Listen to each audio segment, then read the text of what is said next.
안녕하세요. 자, 오늘 마지막인데, 2009년도 거하고 이제 2008년도 거까지 아마 풀 것 같긴 한데, 오늘 나눠드린 거는 그냥 아마 참고해서 보시면 되겠고요. 나중에 뭐 정답이 필요하거나 이러면 제 카페에 가서 오셔가지고, 정답을 좀 올려달라고 얘기하셔도 되고, 뭐 웬만한 참고서 저게 다 있는 거니까, 기출문제이기 때문에, 중복이 이제 조금 많이 되기 시작을 할 거예요. 2013년부터 풀기를 쭉 시작을 해왔으니까. 자, 2009년 제4회 전자기사. 전자기사는 무선설비보다 제가 보기에는 약간 좀 제한적이다. 그래서 좀 하드웨어적인 특성에 대해서만 공부를 조금 하시면 될 것 같아요. 운영체제도 많이 나올 줄 알았는데 운영체제도 가장 기본적인 것만 나온다. 이렇게 생각을 하시면 되고요. 가끔 나오기는 하지만 소프트웨어 공학적인 문제라든가 데이터베이스 문제 또는 자료구조 문제, 자료구조 같은 경우에는 스택, 큐, 링크드 리스트, 그건 자료구조에 해당되는 거예요, 사실은요.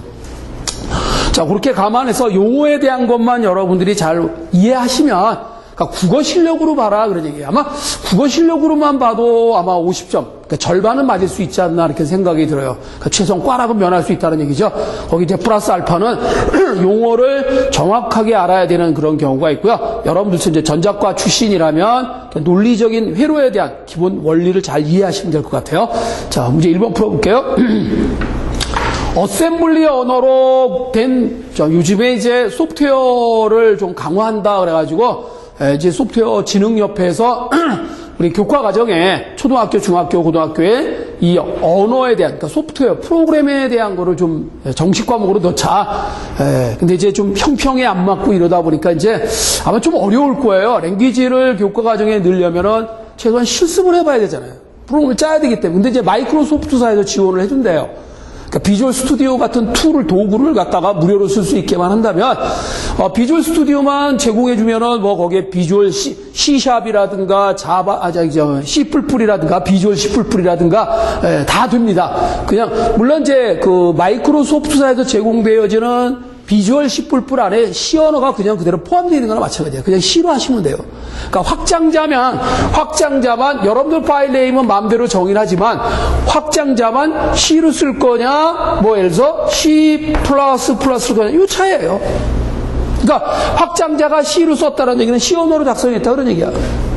또 확장자가 C++, 우리 이제 이렇게 표시를 많이 하죠. 비주얼 C++ 포함해서. 그러니까 이렇게 쓰면 얘가 C++로 작성했구나라고 알 수 있다는 얘기예요. 다만 이제 차이가 뭐냐면 얘는 명령형 언어예요. 명령형 언어다 그런 얘기예요. 그러니까 절차 언어다 그런 얘기예요. 절차 언어인 반면에 얘는 무슨 언어라고 써요? 객체지향 언어다 그런 얘기예요. 객체지향. 요 차이예요. 객체지향 언어다. 이게 이제 고급 언어 레벨로 여러분들이 이제 고급 언어 레벨로 좀 배워야 되는데, 자, 고급 언어는 사용자에게 쓰기는 편해도 기계어한테는 조금 불편하다. 그래서 이제 번역의 과정을 거쳐요. 그래서 좀 까다로워요. 아직까지 인공지능, 그러니까 능력이 없어서, 사람의 능력이 없어서, 그러니까 사실 고급 언어 일종의 자연어라고 보시면 되겠죠, 이렇게. 그렇잖아요. 그죠? 인간이 사용하는 언어를 그냥 그대로 쓴 거예요. 그런데도 불구하고 컴퓨터가 알아듣게 하겠다 이거예요. 그럼 그 과정이 뭐예요? 얘가 바로 기계어로 번역을 해야겠죠. 기계어로 바꿔야 되는데 이게 이제 번역 과정을 거친다 그런 얘기예요. 그래서 독립적이에요, 완전히. 그러니까 기계어 레벨하고 자연어 레벨은 완전히 독립이다. 넌 이 기계어가 어떤 의미인지는 넌 몰라도 된다. 내가 다 알아서 해주니까. 그런데 기계어하고 거의 약간 종속적 관계를 가진 언어가 있습니다. 기계어하고 종속적 관계. 이제 번역을 하는, 이게 또 번역은 번역인데 얘와 얘의 관계가 약간 종속적 관계를 가졌다 그런 얘기예요. 그러니까 종속적은 이제 1대1 대응이에요. 1대1 대응이다 그런 얘기예요. 이게 바로 뭐냐? 어셈블리다. 어셈블리 언어다 그런 얘기예요. 어셈블리 언어예요. 그래서 어셈블리 언어는 기계 종속적이기 때문에 기계마다 다를 수밖에 없죠. 근데 고급 언어는 어때요? 기계하고 아무 관계가 없으니까 다 돌아간다 이거야. C 언어 하나 가지고 짰다. 어느 기계에서 번역을 해서 실행하다 다 돌아간다. 그런데 어셈블리는 안 그렇다 이게요. 기계마다 틀려요. 어셈블리 언어가. 기계마다 틀려요. 아이벤 거 다르고 선 마이크로 시스템사 거도 다 다르다는 얘기예요. 그래서 이걸 우리는 뭐라고 그랬죠? 어셈블러를 기호 언어라고 제가 말씀드렸죠. 기호 언어다. 참고적으로 알아두기 위해서 이제 설명한 거예요. 이때 기호 언어, 즉 영어 단어, 그러니까 기호라는 게 저게 영어 단어예요. 영어 단어의 약자로 만들었다 그런 얘기예요. 1:1 대응으로 만든 거예요. 그래서 이제 더하기다. 그거는 고급 언어에서는 더하기, 빼기, 곱하기, 나누기 이렇게 쓰는데 이거를 어셈블리는 이걸 이렇게 안 하고 뭐예요? add 이렇게 쓴단 말이에요. 어떤 어셈블리는 그냥 A 이렇게 쓰기도 해요. 그러니까 어셈블리 언어는 기계마다 틀려요. 그 다음에 얘는 뭐냐? subtract, 뺀다 이거죠. 그래서 S를 쓰는 데도 있고, subtraction 다 쓰는 데도 있고, 보통 5글자 이하로 줄여요, 이제, 어셈블리. 그러니까 약어로 만들죠, 약자로. 이건 긴 단어를 다 쓸 수가 없으니까. 그 다음에 이거는 뭐예요? multiply. 그렇잖아요, multiply. 이거는 divide. 이런 식으로. 그러니까 이런 형태로 프로그램을 짠다. 이게 기호 언어다. 기호 언어다. 이거 우리는 뭐라고 써요? 니모닉이다라고 말씀드렸죠? 니모닉이다. 니모닉이라는 뜻이 기호 언어다 그런 뜻이에요. 즉 영어 단어의 약자로 짠다. 아시죠? 자, 그래서 어셈블리 언어로 작성된 프로그램을 기계어로 변하는 거 어셈블러예요. 번역기라는 것은 이 언어에다가 뭐예요? 어셈블러 이렇게 해가지고 ER을 붙이면 된다 그런 얘기예요. 그죠? 그 도구가 되는 거니까. 그럼 고급 언어를 번역하는 건 그냥 통째로 뭐라 그래요? 컴파일러 그런 얘기예요. 그렇죠? 이해되시죠? 고급 언어는 다 그냥 뭉뚱그려서 그냥 컴파일러 그런 얘기예요.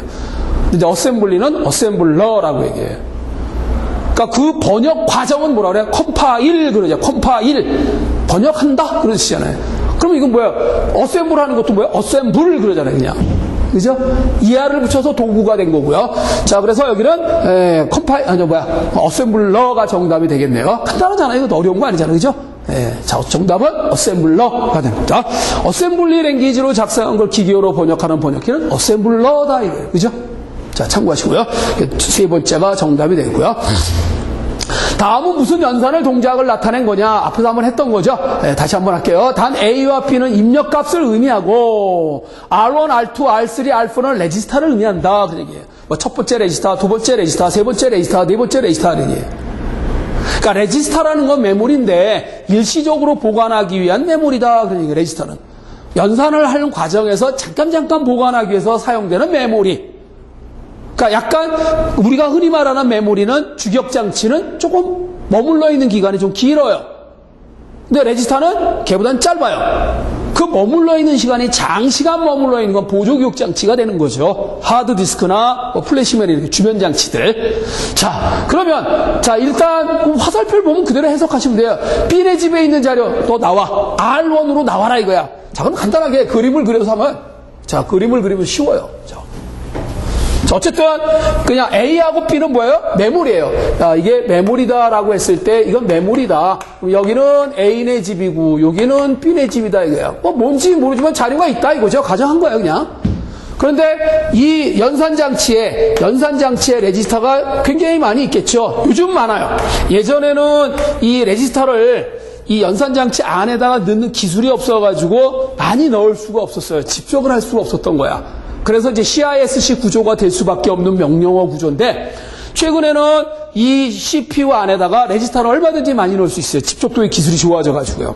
그래서 몇백 개 이렇게 집어넣다 보니까 이런 구조를 RISC 구조. 왜 레지스타를 많이 넣었을까요? 모든 연산은 여기서 다 해결하겠다 이거야. 찌질하게 그냥 나갔다 들어왔다 여기 메모리하고 이게 여기하고 왔다 갔다 하는 시간이 굉장히 많이 걸리잖아요.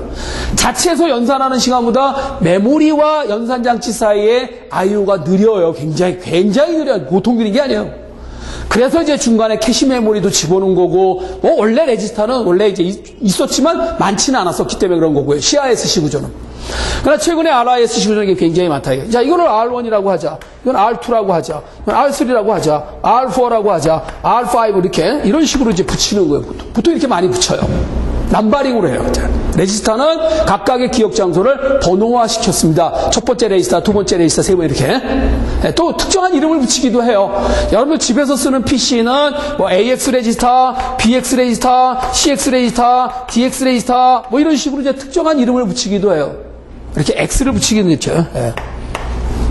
그래서 어큐뮬레이터다, 베이스 레지스터다, 카운트 레지스터다, 데이터 레지스터다 뭐 이렇게 하다 보니까 이제 ABCD가 된 거지만 이게 레지스터에 번호화시키는 경우가 있어요. 자, 그럼 저 뭐야? B에 있는 야, 너 이리 나와. 그 B가 이 내용이 일로 나오는 거예요, 일로. 되죠? 좀 나왔어요. 그럼 두 번째는 뭐예요? 그걸.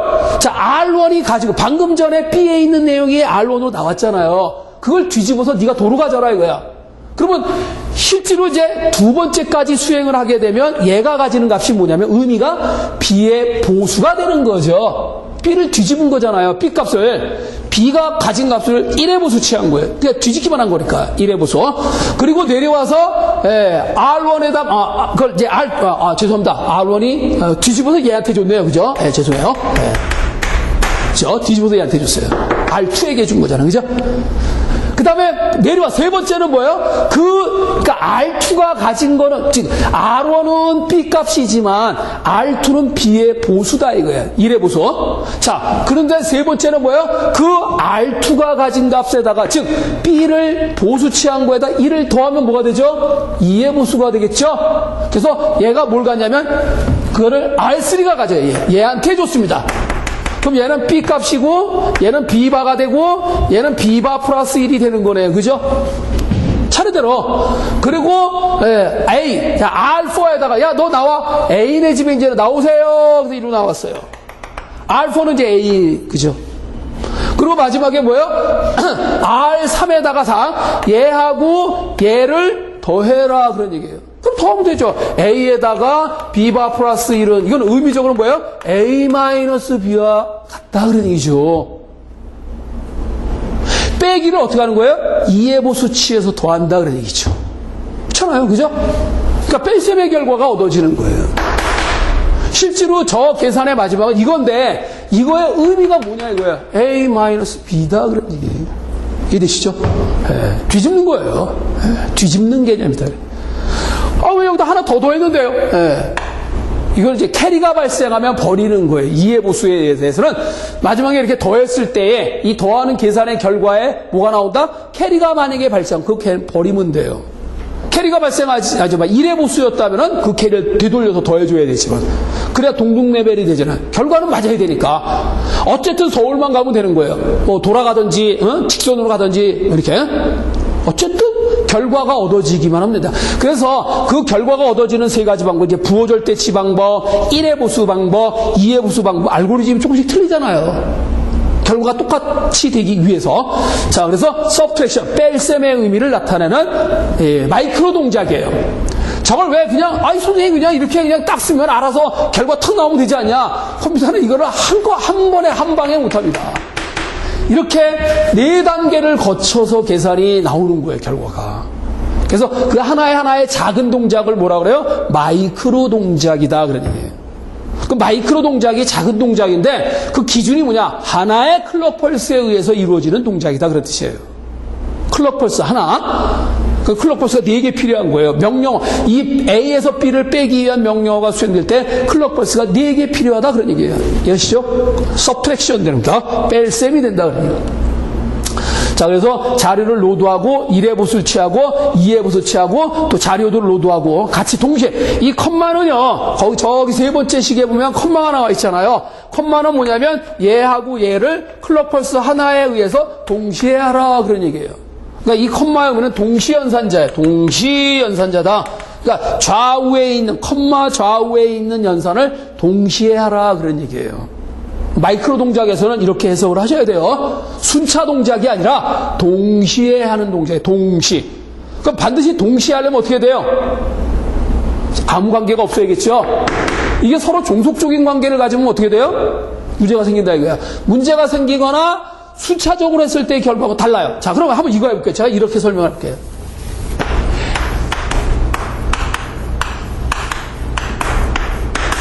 이걸 동시에 하게 되면 어떻게 되는 거예요?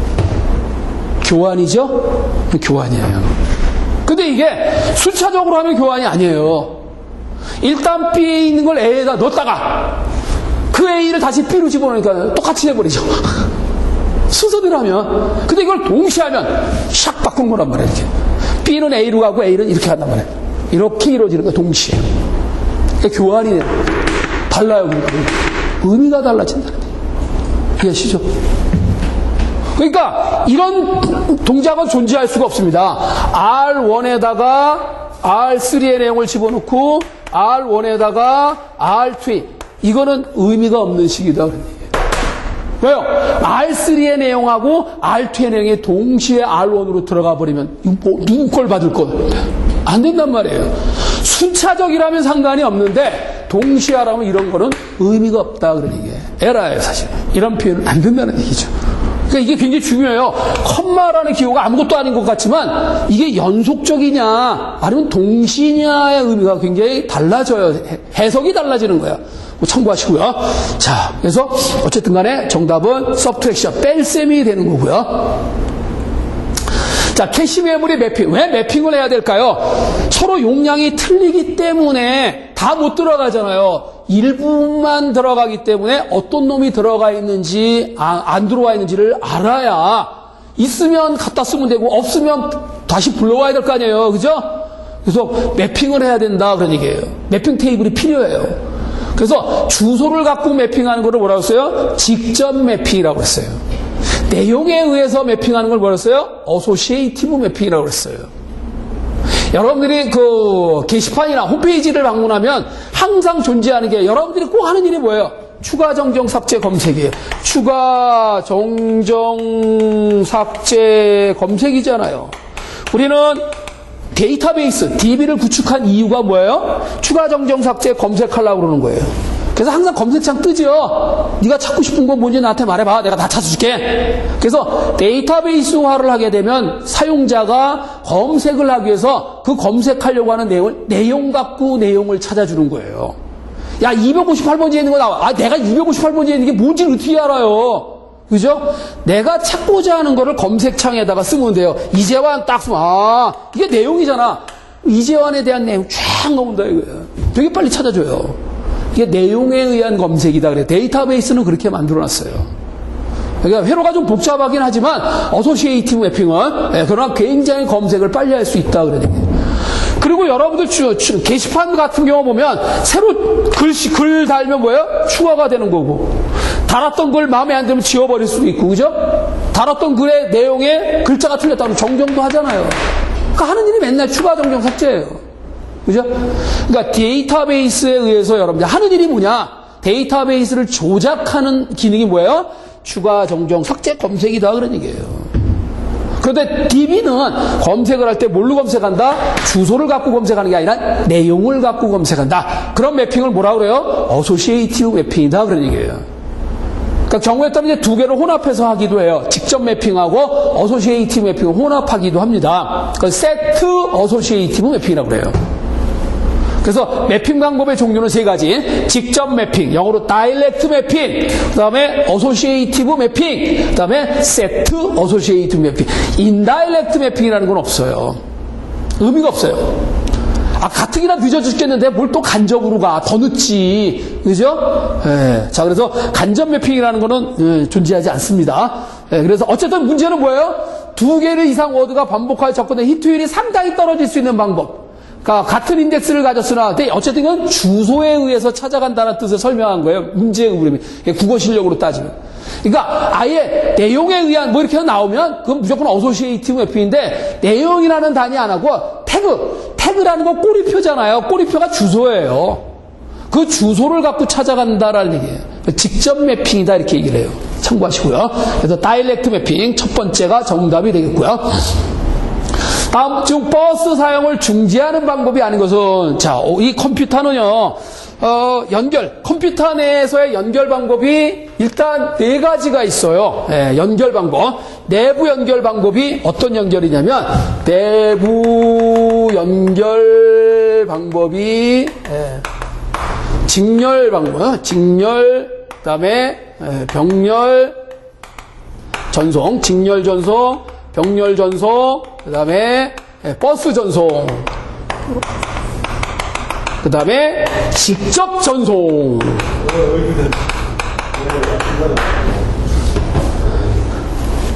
제일 빠른 거는 직접 전송이에요. 어떤 원천지에서 목적지까지 직접 한 방에 가는 거야. 제일 느린 건 버스 전송이에요. 왜요? 다른 사람이 쓰고 있으면 못 쓰니까. 그죠? 버스는. 그러면 직접 전송이라는 건 뭐냐면, 방이, 한번 지난번에 설명을 했을 거예요, 이렇게. 방이 이렇게 5개다. 그럼 직접 전송이 뭐예요? 이렇게, 이런 식으로. 이렇게. 직접 가는 거예요. 네트워크로 말하면, 이 메시, 그러니까 직접 연결되어 있는 그런 상태다. 근데 버스를 뭐라고 써요? 그렇게 해서 공유하는 거죠. 이건 버스예요. 이해돼요? 직렬이라는 것은 사실 이 방 하나가 지금 제가 선 한 가닥 그렸지만 한 가닥이 아니라 원래는 여러 가닥이잖아요. 그죠? 방 하나의 크기가 우리가 워드 단위잖아요. 레지스타니까. 예를 들어서. 그러면 그 여러 비트가 한 비트씩 가느냐? 그건 직렬이에요. 방 하나에 들어있는 여러 개의 비트의 자료가 동시에 가면 병렬이고, 그거는. 이해돼요? 그러니까, 직접 전송이라 하더라도 구성을 직렬로 갈 수도 있고 병렬로 갈 수도 있어요. 그러니까 이걸 다시 세분하면 직렬, 병렬 이렇게 할 수도 있는 거죠. 이해되죠? 버스도 마찬가지예요. 버스이면서도 직렬, 병렬로 물어하시게 돼요. 자, 근데 지금 문제는 뭐냐면 컴퓨터 내에서의 전송은 전부 다 버스 전송이에요. 직접 전송을 할 수가 없죠. 그 어마어마한 방을 다 직접 찾아갈 수 있게 만든다면 그건 결선의 수가 굉장히 많이 필요하잖아요. 그래서 여러분들은 표현은 자연어로 하지만 실제로 어떻게 가는 거예요? 자, 메모리에 아까 그림을 이렇게 그렸잖아요. 그죠? 여기가 A네 집이고 여기가 B네 집이에요. 예를 들어서 그럼 얘가 가진 내용이 얘네 집으로 이렇게 직접 갈 수 있나요? 못 간단 말이에요. 근데 여러분들 표현을 하죠. 야, A네 집에 있는 거 B네 집으로 가라라고 표현은 여러분이 할 수 있지만 이 표현에 의해서 실제 액션은, 행동은 그래? 알았어? 그럼 야, 너 이리 나와. 왜 직접 못 가잖아. 자식아. 길이 없잖아요.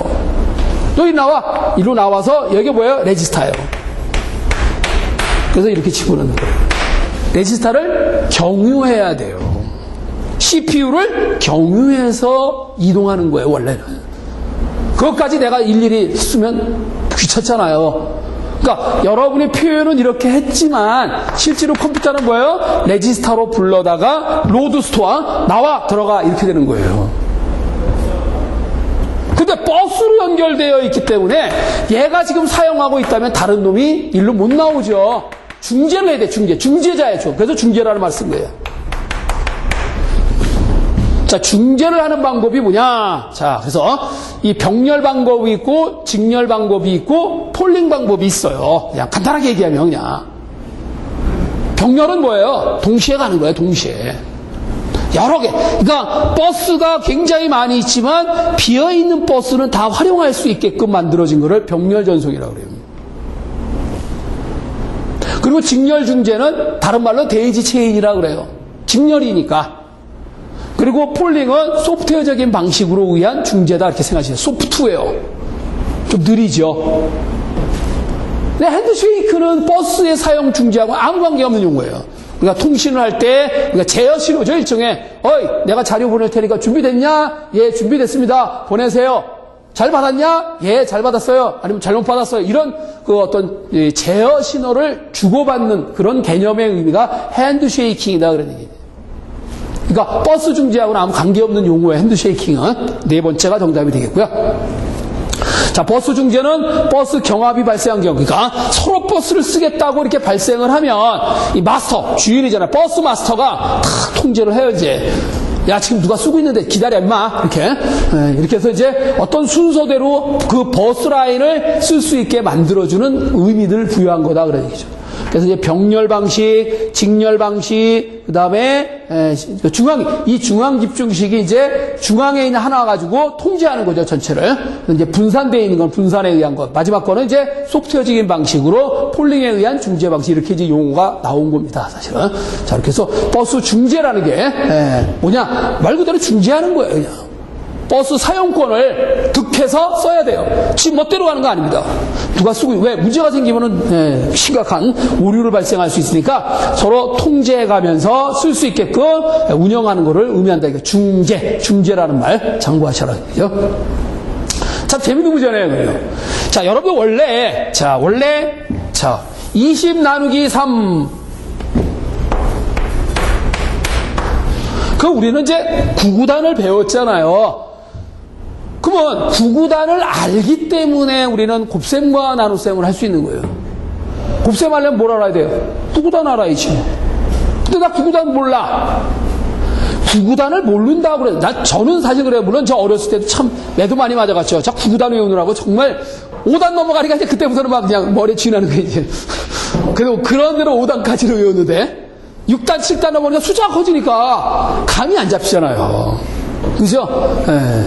그러니까 앞에 3, 7이 21은 생각이 나는데 7, 3, 21은 잘 안 된단 말이야. 뒤로 넘어가면. 그러니까 참 외우기도 힘들었던 시절이에요. 근데 사실은 5 곱하기 6이라고 하는 것은 우리 외워서 30이 됐잖아요, 그냥. 즉석에서 답이 나온 거 아니야. 5, 6이 30 탁 나온단 말이야. 근데 원래 원칙은 뭐예요? 5를 6번 더하는 거예요. 네.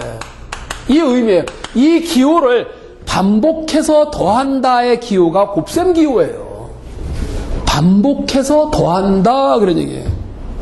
5라는 숫자를 반복해서 6번 더하라 그런 얘기예요. 그럼 나누기는 뭐예요? 나누기는 이거 나누기잖아요, 그죠? 나누기는 반복해서 뺀다 그런 얘기예요. 우리는 이거는 3, 6이 18 그리고 나머지 2다 이제 이렇게 이제 몫이 6이고 나머지가 2다라는 걸 우리는 금방 알잖아요. 구구단을 아니까. 근데 나 구구단 모른다. 그리고 어떻게 가르쳤냐면, 야, 나누기는 말이야 반복해서 빼는 거야 임마. 그래? 그럼 20에서 3 빼고 3 빼고 3 빼고 3 빼고 3 빼고 3 빼고 이렇게 뺄 수 있을 때까지 계속 빼다가 마지막에는 뭐냐, 더 이상 못 뺀다 이거. 왜? 더 이상 빼면 모자라니까. 모자라기 직전까지가 바로 뭐냐, 나머지가 되는 거야. 남는 거예요, 남. 근데 몇 번을 뺐어요, 3을? 6번을 뺐잖아요. 그게 몫이에요. 반복한 횟수가 뭐야? 몫이 되는 거예요.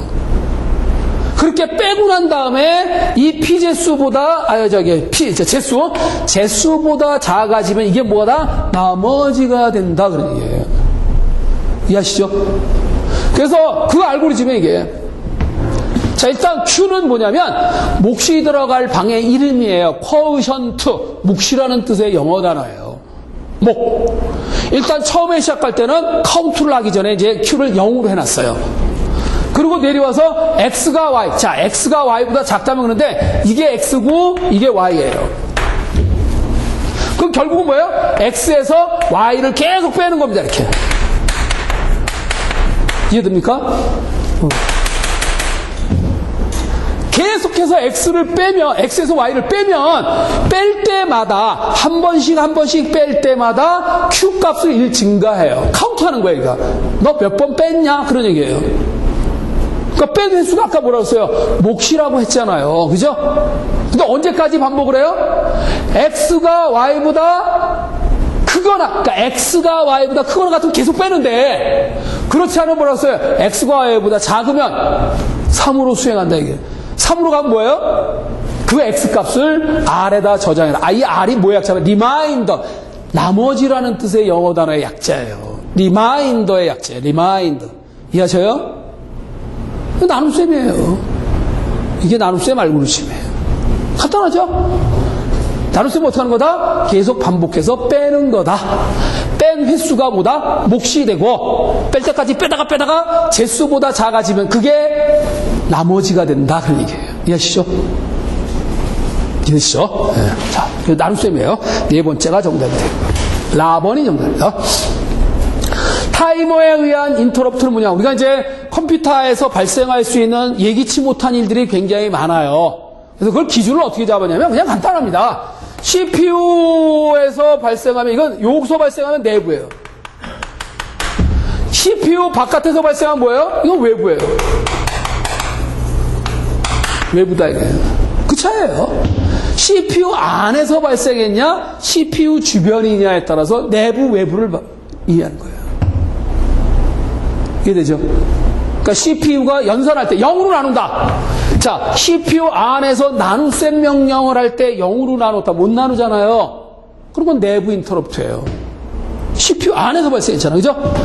어떤 사건이 CPU 안에서 발생한 뭐예요? 내부 인터럽트라고 그래요.